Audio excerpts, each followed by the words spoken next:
All right, guys, it's Kane with Luke Kane Outdoors. I'm back again. This time I got something a little bit different. I needed to add some lights to my big boat, the one I work out of too. I do a lot of pond fountain installations, and I do a lot of pond docks, floating and stationary things like that. So I've got I've got my 2072 boat that I also obviously I catfish out of it, and I run bank poles and everything. So at nighttime I needed something that was a lot bigger, better, and brighter.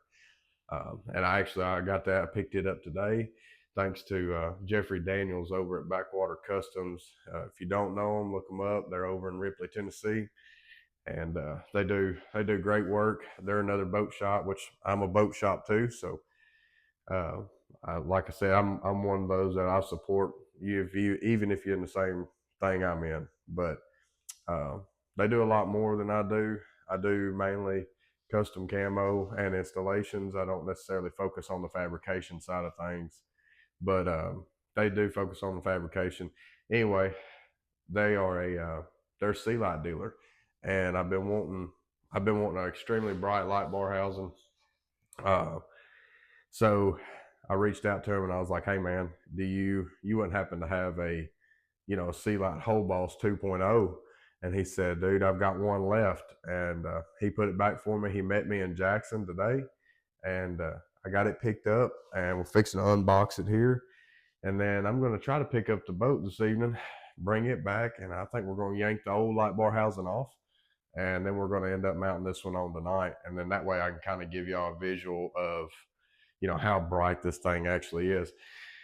But this one here, it's so bright that this thing's actually got to run the 40 amp relay in it, because it has to be able to regulate that.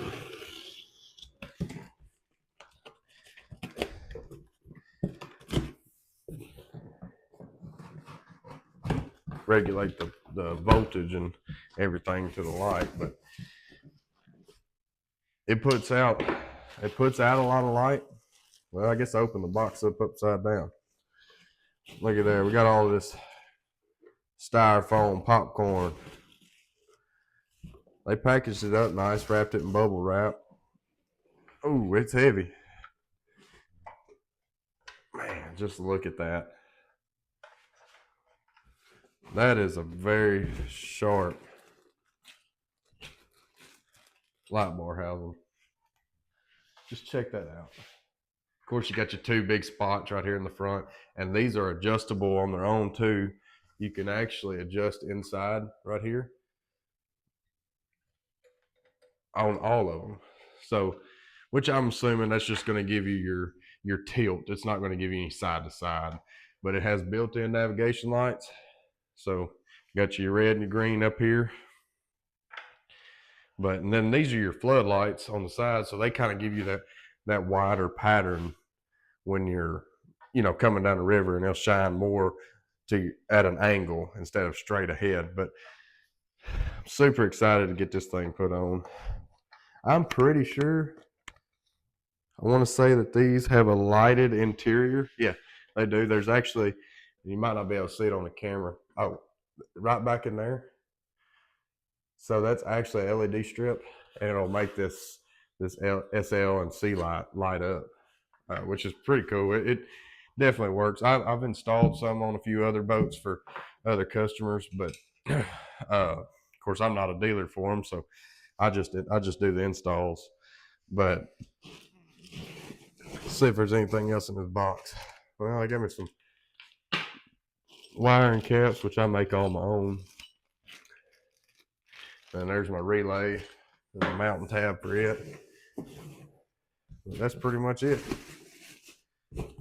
That's all it comes in the box with this one. Now, these light bar housings, they are expensive. I'm not going to lie to you. It's going to be one of those things, like, if you want to spend the money. However, I wanted the best I could get. I wasn't really wanting the most expensive one I could get, but I did want the best. And in my opinion, these SeeLites have been the best for me in the past. I've had some Southern Light; those have been really good products too.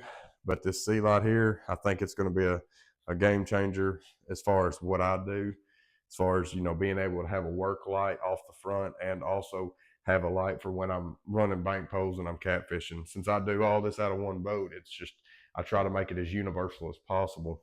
But I think we're going to go here just a little bit, and we're going to grab the boat, try to bring it back here and take the old light bar housing off, and then we're going to try to get this one mounted up. I think I've got everything here to do it. If not, I'll try to grab it. But even if we don't get it mounted today, I'll try to get it mounted tomorrow. But anyway, stay tuned. We'll show you the installation on it. All right, guys, it's a few days later.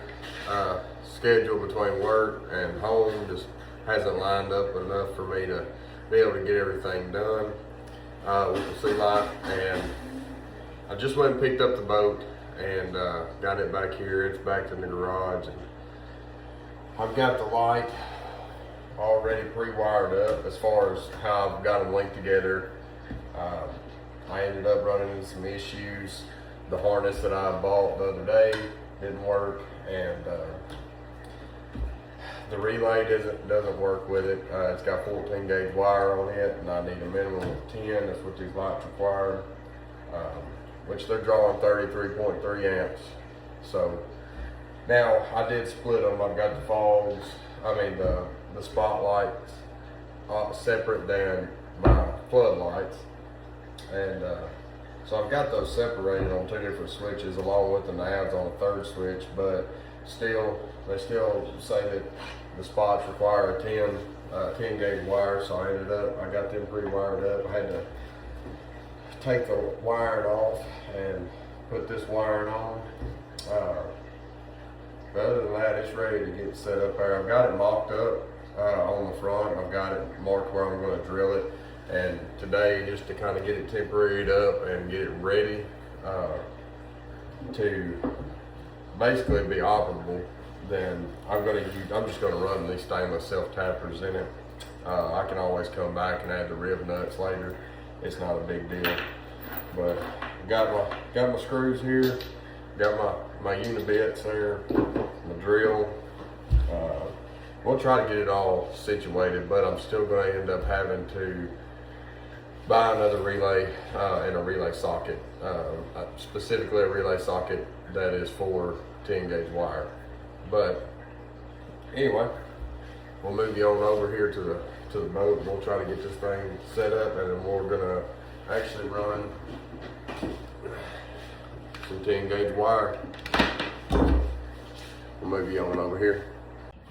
All right, guys, so we're over here at the boat, and we'll go ahead and show you. You might have this specific type of wire tray in your boat. See if it'll tilt down just a little bit. But you can see it right there. And what it has is this rubber sealer on it. Basically, is what it's just it just goes over it to protect it after you get done. But you can take your wires and you can run them in this tray. Now I do have quite a bit of wires in there, and I'm hoping that we can tuck these 10 gauge wires in there, because they are kind of thick, especially when you put them side by side. So what we're going to do is we're going to go up here to the front, and hopefully you can see that way, but we'll just bring you with us. And I'll show you.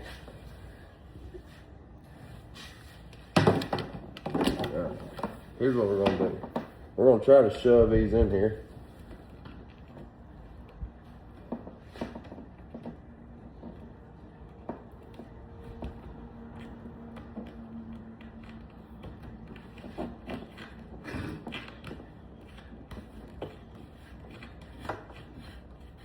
And look, it went right in. So now all we gotta do is lay this up here. We're just gonna try to keep your wire straight. I dropped it earlier. This was another reason why it's taken me a few days to get this done. I had to wait on this wire to come in, because by the time I found it, or by the time I found the wire that I wanted, it took 3 days to come in. So anyway, so and if it falls out as you're doing this, that's fine. It's not a big deal, because that rubber, I mean, you could call it like a weather strip. That rubber strip that goes over this is gonna hold that wire in place. That's kind of the whole point in this gunnel rail style, is to help you with, you know, of course, your T-rail accessories and then your wiring. But all we gotta do is run it all the way back here to the back. And I'll just do it like this for now, just to make sure we get enough back here. And we can just roll this off a little bit. And that's when we'll get it to the back of the boat. Well, I was out of the picture frame there, but that'll be all right. Now, this rubber strip that you're gonna put back in here, and here, I'll take you with me. This rubber strip that you're gonna put back in here, it is not that easy. You can use a flathead screwdriver and kind of help push it down, and I'll show you right here when I get started. It can be a pain. Now, it's cooler today. You've heard me in the other videos talk about the weather changing, and of course, it sure did today. It dropped off. We had a little cold front move in and a bunch of rain, and it feels great. It's amazing today. But all we gotta do to get it started is take it, and you're gonna put it in there sideways, about like that. And then you're gonna push down. Now, that if your wife or your mom or whoever you got that you live with is okay with you putting this in the oven for a few minutes, don't put it very high. All you want to do is get this rubber strip warm. And now you can use a heat gun or something like that, but it's very simple. I'm gonna pause the video here, and I'm gonna step inside. I'm gonna throw this rubber strip in the oven for just a few minutes, probably around 150 degrees, 200 degrees, and let it warm up enough to get to where I can bend it better. And when I can bend it better, I can bend them ears back inside this track. So just hang on just a second. All right, so I'm back. And I got it up to about 145 degrees, and it's already, you can see that. That's a whole lot better than what it was. So let me walk you up here to the front. This is where we're gonna start. Hopefully it'll stay warm enough, long enough. All right, what you got on here? We're gonna roll it out like that. And heck, I guess if you want to, you can just throw the whole roll in the back of the boat too. But yeah, you just take it and do that right there. And get started. You press it in there, and there you go. So now that's gonna retain your wire in there. This rubber molding, rubber strip, whatever you want to call it, is a great way for a few wires in your boat. I did have a little plastic tool, and I'm sure my son has probably gotten it out of my box.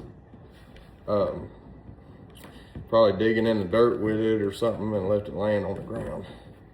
But if I could get this a little hotter and it would pop in a lot easier, it's just, I don't want it so hot I can't touch it. So there you go. You can already see how that's going right back in there. Now, mine is painted, so I'm trying not to make it peel, you know, it's rubber. Paint and rubber never mix, but you can take a screwdriver. Sometimes you can just pull it. If you can keep it tight, you can pull enough of it down to tuck right in there.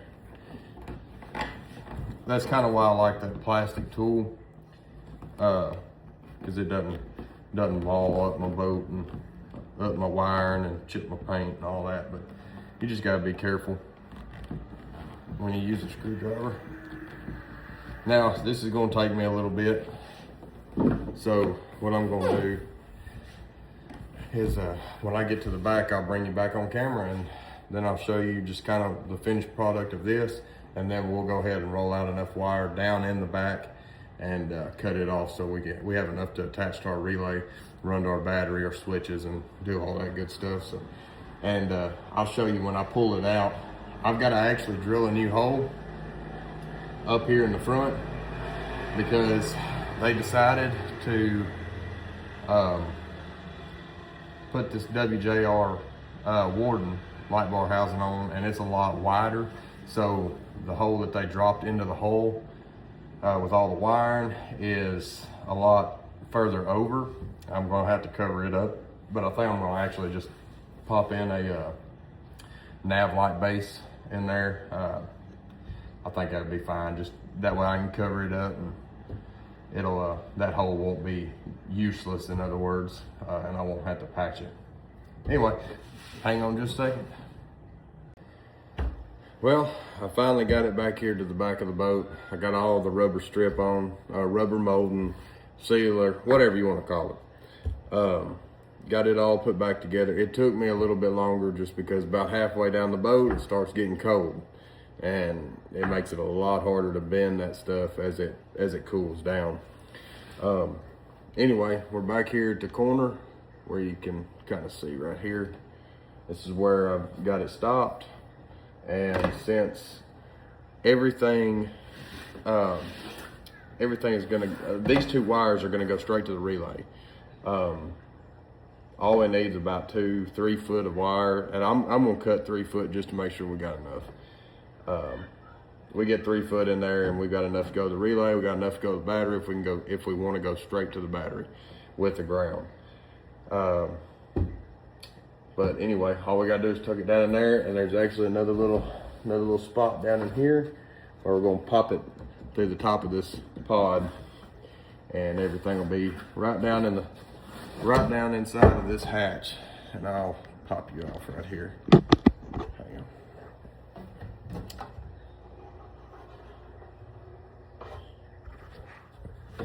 Everything will be down in there. So it's pretty simple, straightforward. You know, this stuff isn't extremely hard. It's just a matter of how tedious you want to be with it, I guess, or how precise you want to be with it. Everything I do gets heat shrink butt connectors, and everything I do, I try to tuck it, make it nice and neat, clean, and just look good and look professional. So anyway, we're gonna just cut this wire off back here, and then we're gonna go to the front. We're gonna set the light bar up there, get it screwed down, and then we can go back and we can pop our hole for our wires to drop down into the nose of the boat. So anyway, stay tuned and we'll move on to the next step. Well, y'all, finally got it mounted up. And just like the rest of it, it never fails. It seems like there's always a dilemma there. I opened up the hatch. I was fixing to get ready to wire the light bar housing and get all the wiring up there, and it was just a hack job underneath it. It was stuff that I hadn't seen yet due to everything that I had seen was on top underneath the original light bar housing. But anyway, we got it all fixed up. It took me a couple hours, but I got it all sheathed and heat shrink butt connectors on it, nice and neat, you know, tucked up in there, clean. That's like I told you before, that's what I strive for. I really like a clean job when it comes to the wiring, or not just so much a clean job, but you know, something that is securely fastened. You know, butt connectors that are securely fastened. I don't like electrical tape. I hate it, despise it. I know that in some cases it's necessary. Got to use it, but I do my best to not do that. But anyway, I'll go ahead and show it to you mounted up. This is it here. There's the back. Here's the front. So I've still got to get the stuff to build the relay for the spotlights here, but the floodlights are hooked up and the nav lights are hooked up along with the SeeLite logo. So I will show you the finished result as soon as I have the spotlights wired up, and we'll get a good nighttime viewing of it. But that's how that's how I ended up mounting it, and it's nice, it's level, it's even with the front of the boat, and hopefully you can see it there. But I believe y'all are gonna be pretty impressed with the quality of this light housing and the quality of these lights, how bright they are. But anyway, y'all stay tuned, and we'll dial back in hopefully in the next day or so, and we'll get it 100% buttoned up and ready to roll. So if you're still watching, I'm gonna go ahead and tell you that it was well worth the wait. I'm gonna go ahead and show you nav lights, spots, floods, and then spots and floods together. So in that order. Anyway, here you go. There's your navs with the SeeLite logo glowing in the back.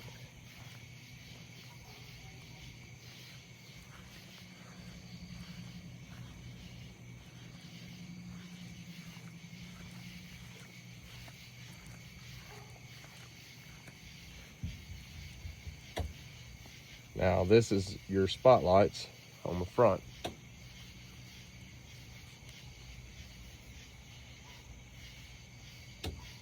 These are your floodlights. Just look at how bright those floods are, shining off the sides in both directions. It's unreal. I mean, you still even have forward light just off of your floodlights, and they're actually angled out at a I believe it's closer to like a 35-degree angle. But I mean, if that just tells you how bright these lights are.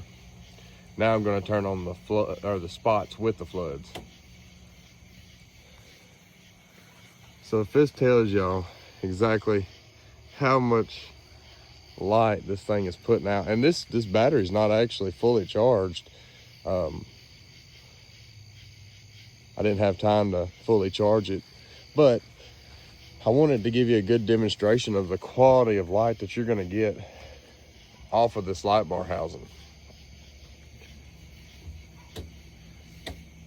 I mean, and then I can run all three if I want to. Spots, floods, navs.